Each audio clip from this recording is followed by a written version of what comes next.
I bought my dream house with your money. Amanda's laughter echoed through my phone speaker, dripping with smug satisfaction.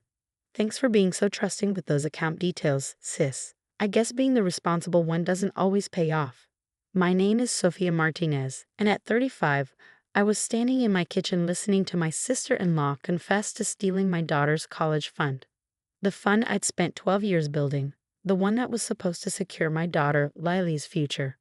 Congratulations on the house, Amanda. I replied, my voice steady despite the rage building inside me. I hope it was worth it. Oh, it was. 5 bedrooms, pool, that gorgeous view of the lake I always wanted. And the best part, you can't do anything about it. The money's already gone through, and the house is in my name.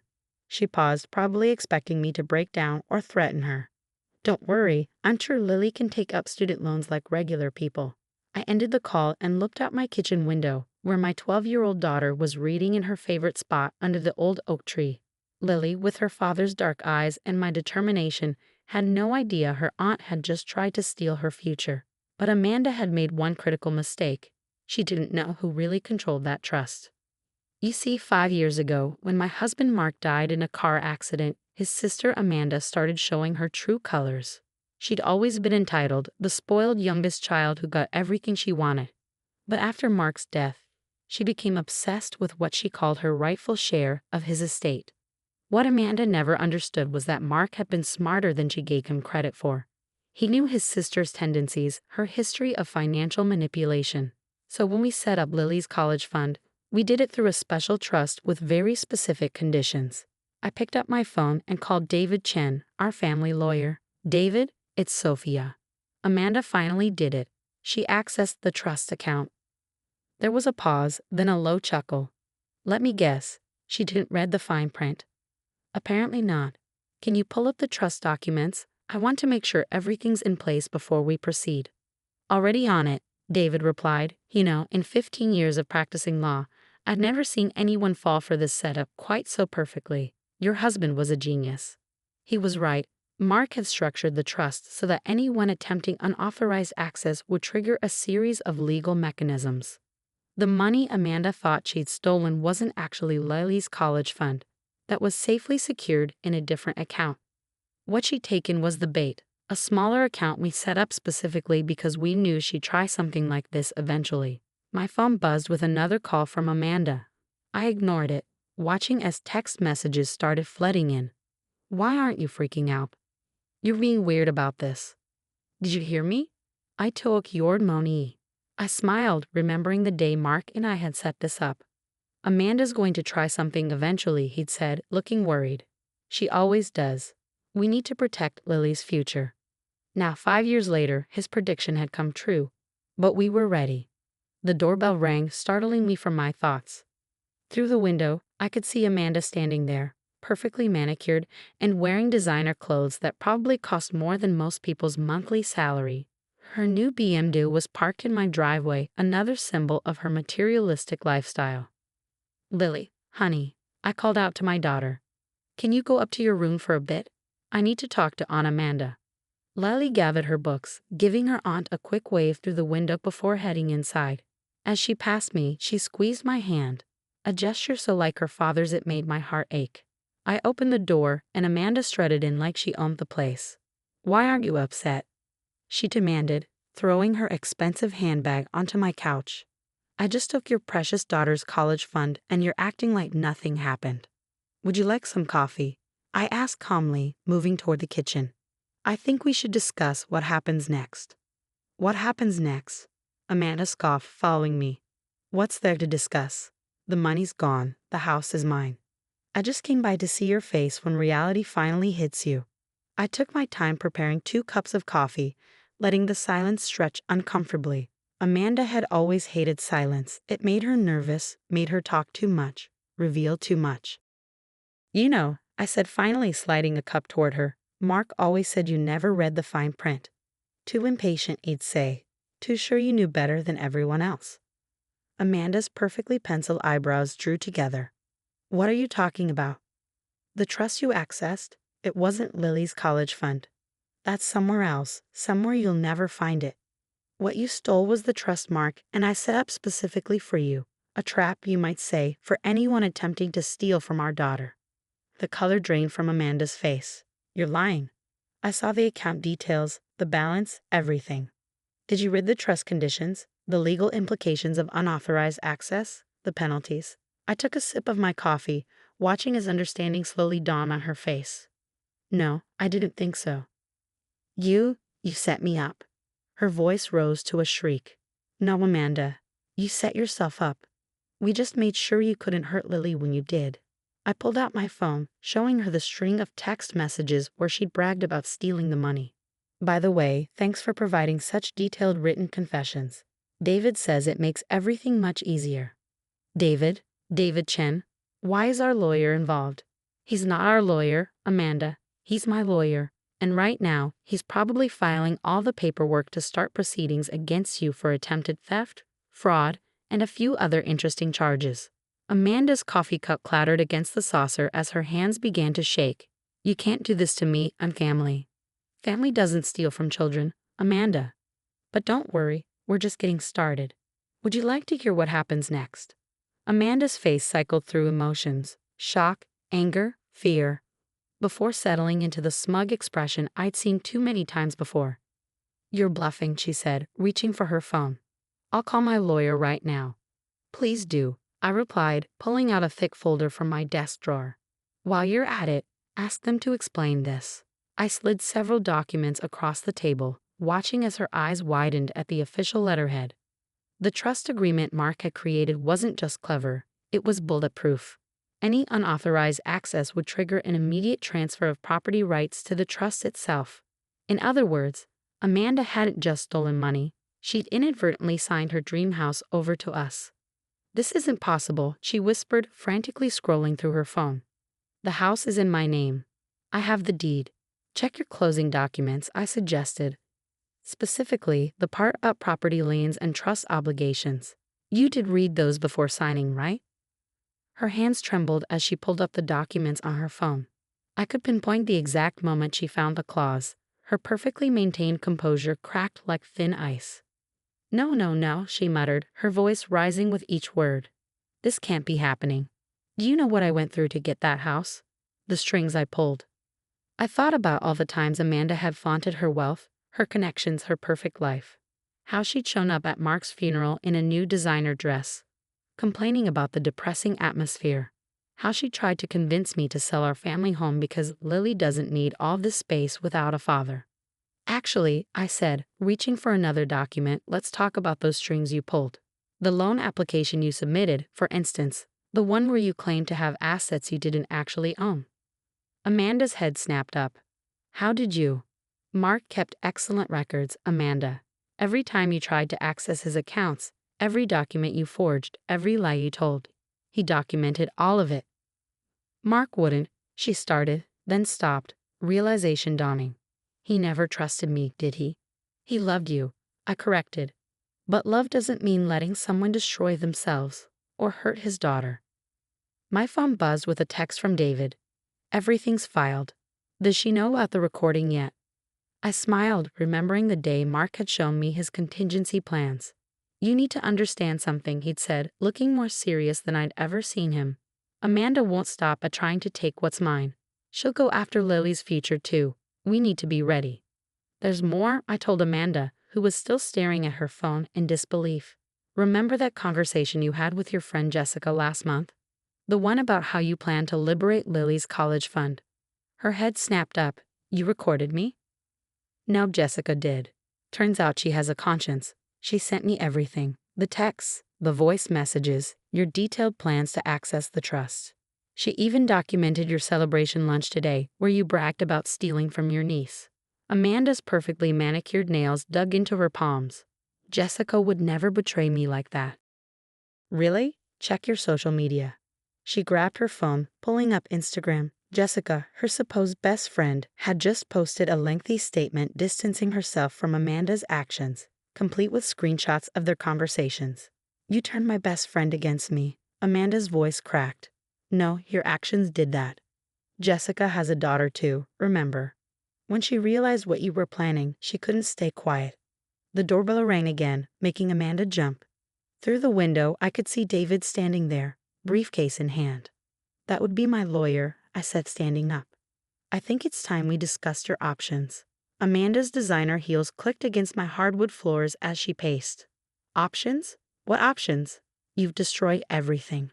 No, Amanda. You did that yourself. But because you're family, we're offering you a choice. David entered, nodding professionally to Amanda before setting his briefcase on the table. Ms. Martinez, I've prepared both sets of documents as requested. Both sets? Amanda asked, her voice small. I laid out 2 folders. Option 1. We proceed with criminal charges. The trust agreement, Jessica's evidence, your own confessions. It's all very clear. You attempted to steal from a minor, committed fraud, and violated multiple trust conditions. Amanda's perfectly applied makeup couldn't hide how pale she'd become. And option 2. You sign the house over to the trust officially. No legal battles. No attempts to fight it. You make a public apology to Lily, admitting what you tried to do. And you agree to financial oversight and counseling. Counseling, she spat. I'm not crazy. No, but you're destructive. And if you want to maintain any relationship with this family, you need help. David cleared his throat. I should mention that several of your other financial dealings have come under scrutiny. The trust audit revealed some concerning patterns. Amanda sank into a chair, her designer outfit suddenly looking like a costume she'd outgrown. How long have you been planning this? We haven't been planning anything, Amanda. We've been protecting ourselves from you. There's a difference. Through the window, I could see Lily still reading in her spot under the oak tree, completely unaware of the drama unfolding inside. Just like her father, she had a way of finding peace in chaos. She looks just like him, Amanda whispered, following my gaze. For the first time since Mark's death, I heard genuine emotion in her voice. I miss him so much. I know you do, we all do, but trying to hurt his daughter won't bring him back. Amanda's carefully constructed facade finally cracked. Tears streaked down her cheeks, smearing her expensive mascara. I thought if I had the house, the lifestyle he had, maybe I'd feel close to him again. Mark's life wasn't about houses or money, Amanda. It was about protecting the people he loved, even from themselves. She stared at the 2 folders on the table, years of choices and consequences laid out in legal language and official stamps. If I choose option 2, will you help me? Yes, I said simply, because that's what Mark would have wanted. David pushed the second folder toward her, pointing out where to sign. As Amanda's shaking hand moved across the papers, I felt a weight lift, not just from the resolution of this crisis, but from finally fulfilling Mark's last wish, protecting both his daughter and his sister, even if protecting them looked very different. What happens now? Amanda asked, setting down the pen. Now, I said, standing up, we start fixing what's broken, not just the trust or the house, but our family. Through the window, Lily waved at us, her father's smile bright on her face, reminding me that sometimes the best revenge isn't punishment, it's restoration. 6 months after Amanda signed those papers, I stood in the driveway of what was supposed to be her dream house. The property had been sold, the proceeds properly deposited into Lily's actual college fund, and Amanda had begun the long process of rebuilding, not just her life, but her relationships. The transformation wasn't instant, and it certainly wasn't easy. The first month of financial counseling had been especially rough. Amanda had to face not just her spending habits, but the deep-seated issues driving them. Her counselor, Dr. Martinez, no relation, helped her understand how Mark's death had triggered a spiral of destructive behavior. I always felt like I was competing with you, Amanda admitted during one of our mandated family sessions. Mark had everything figured out, the perfect wife, the perfect daughter, the perfect life. I thought if I could just get all the right things, I'd feel as successful as he was. Lily, who had finally learned the full story, showed a maturity beyond her years. Dad always said things don't make you successful, Aunt Amanda. The way you treat people does. Those words, so similar to Mark's own philosophy, hit Amanda harder than any legal consequence could have. The public apology we'd required came in the form of a social media post that shocked our entire family circle. Amanda detailed her actions, her regret, and her commitment to change. The responses ranged from supportive to scathing, but she left it up, accepting responsibility for the first time in her life. "I'm not proud of what I did," she wrote. "I tried to steal my niece's future because I couldn't face my own past. But thanks to my late brother's foresight and my sister-in-law's wisdom, I've been given a chance to make things right." Jessica, whose evidence had been crucial in our case, reached out to Amanda after the post. Their friendship would never be the same, but they began a cautious reconciliation built on honesty rather than shared materialism. The most significant change came 3 months into Amanda's financial oversight program. She sold her designer wardrobe, her luxury car, and moved into a modest apartment. The proceeds went toward paying back other debts we discovered during the trust audit. "It's strange," she told me over coffee one morning, wearing simple jeans and a sweater instead of her usual designer outfit. "I always thought losing my stuff would make me feel worse, but I actually feel lighter." Lily, ever her father's daughter, had started inviting Amanda to her soccer games. At first, Amanda seemed uncomfortable in the aluminum bleachers among the other parents, but gradually she learned to cheer for Lily's team without wondering what everyone was wearing or driving. One Saturday, after a particularly exciting game, I overheard Lily telling her aunt about her college dreams. "I want to study environmental law," she explained. "Dad always said the most important things in life are the ones you protect." Amanda's eyes welled up. "He was right, sweetie. I wish I'd understood that sooner." The trust's legal team continued monitoring Amanda's finances, but their reports showed consistent improvement. She'd taken a job at a local nonprofit, earning less than her previous positions but finding satisfaction in honest work. "Mark would be proud of you," I told her after she completed her first month at the new job. "Not because you're struggling, but because you're finally facing that struggle with dignity." She fingered the simple locket she now wore, a gift from Mark years ago that she'd previously dismissed as too plain. "I found some of his old letters," she said quietly. "He tried to warn me about my spending, my choices. I was too proud to listen." Yesterday marked exactly 6 months since that day in my kitchen when Amanda learned about the trust's true nature. We gathered for a family dinner, not at a fancy restaurant, but in my backyard around the old picnic table Mark had built. Amanda brought a homemade lasagna, having learned to cook instead of relying on expensive takeout. Lily helped her carry it to the table, the two of them laughing about some shared joke. The sound of their laughter, so natural and unforced, would have made Mark smile. After dinner, Amanda handed me an envelope. Inside was her latest financial report, showing she'd stuck to her budget for the 6th straight month. But there was something else. A letter she'd written to Mark. "I want you to keep this," she said, her voice steady. "You and Lily were the ones he trusted, and now I understand why." The letter was honest, raw, and deeply personal. She apologized for trying to steal from his daughter, for dishonoring his memory with her actions, and for taking so long to learn the lessons he tried to teach her in life. "I always thought you were just lucky," she wrote, "but now I understand that everything you had, you built through integrity and love. I'm finally ready to learn from your example, even if you're not here to see it." As the sun set over our backyard, casting long shadows across Mark's old oak tree, I watched Amanda help Lily clear the dishes. They moved in comfortable synchronization, aunt and niece, their relationship transformed by truth and consequences into something genuine. "Mom," Lily said later as we got ready for bed, "do you think Dad knew this would happen? That Aunt Amanda would try to take the money." I sat on the edge of her bed, thinking about Mark's meticulous planning, his careful protection of our daughter's future, and his unwavering hope that his sister would eventually find her way. "Your dad knew people better than they knew themselves sometimes," I replied. "He didn't just protect you from Amanda, he protected Amanda from herself." Lily nodded, wise beyond her years. "Like when he used to let me make mistakes but always had a way to fix them if they got too big." Exactly like that. Today, as I update the trust documents to reflect all the changes these 6 months have brought, I can't help but feel grateful for Mark's foresight. The trust wasn't just about protecting money. It was about protecting family even when that protection had to take an unexpected form. Amanda's journey isn't over. She still has counseling sessions, financial oversight, and years of habits to overcome. But watching her with Lily now, seeing the genuine bond forming between them, I know we made the right choice in offering her a path to redemption rather than just punishment. Mark's photo sits on my desk as I work, his smile knowing and kind. He always said family was worth fighting for, especially when, that fight meant tough love and hard truths. You were right, my love, I whispered to his picture.